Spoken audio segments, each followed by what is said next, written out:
Welcome to decay kitchen. આજે આપણે ગુંદાનું instant અથાણું બનાવવાના છીએ। આ અથાણું તમે ફ્રીજમાં 1 વર્ષ સુધી સ્ટોર પણ કરી શકો છો। તો ચાલો કેવી રીતે બનાવવું એ જોઈ લઈએ। તો એના માટે એક કાચી કેરી લઈ લેવાની, એ 200 ગ્રામ જેટલી છે। તેને આપણે ઉપરથી છાલ ઉતારી લઈએ।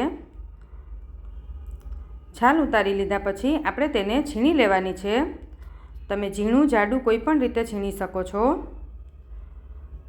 તો કેરી આપણી છીણાઈ ગઈ છે। હવે આપણે તેમાં ખાટા અથાણાનો જે મસાલો આવે, સાંભાર મસાલો, એ નાખવાનો છે 200 ગ્રામ જેટલો। આ તમને કોઈ પણ કિરાણા સ્ટોરમાં મળી જશે। પછી આપણે તેમાં અડધી ચમચી જેટલું મીઠું એડ કરવાનું છે। સાંભાર મસાલામાં ઓલરેડી મીઠું હોય છે એટલે આપણે ઓછું એડ કરવાનું છે। પછી તેને સારી રીતે મિક્સ કરી લેવાનું। મિક્સ થઈ જાય પછી આપણે તેને થોડીવાર સાઈડમાં મૂકી દઈ।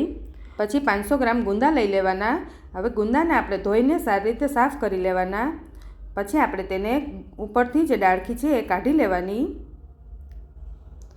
ડાળખી આસાનીથી હાથેથી નીકળી જશે।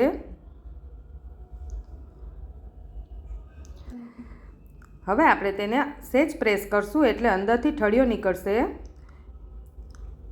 એ ઠળિયાને આપણે કાઢી લેવાનો છે। હવે આવી રીતે આપણે બધા ગુંદામાંથી થળિયા કાઢી લેવાના છે। પછી આ ગુંદાને આપણે કોઈ પણ કેરીના પાણીમાં કે લીંબુના પાણીમાં બોરવાના નથી। આપણે ઇન્સ્ટન્ટ અથાણું બનાવવાના છીએ એટલે ડાયરેક્ટ જ કરવાનું છે।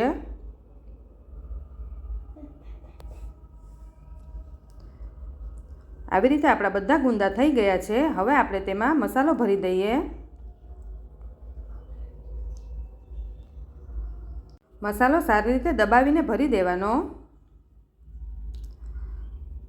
બધા ગુંદાને આવી રીતે આપણે ભરી લઈશું।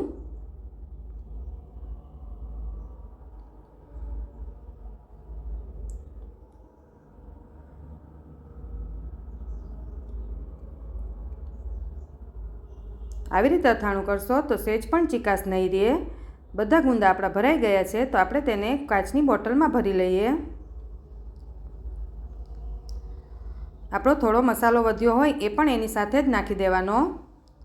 હવે 300 ગ્રામ જેટલું તેલ લઈ લેવાનું, એને આપણે ગરમ કરી લેવાનું છે। એમાંથી ધુમાડા નીકળે એટલું ગરમ કરી નાખવાનું। હવે આ તેલને એકદમ ઠંડુ થવા દેવાનું। ઠંડુ થઈ જાય પછી આપણે ડાયરેક્ટ તેને બોટલમાં જ નાખવાનું છે। ગુંદા આપણા તેલથી એકદમ ડૂબી જાય એટલું તેલ નાખી દેવાનું।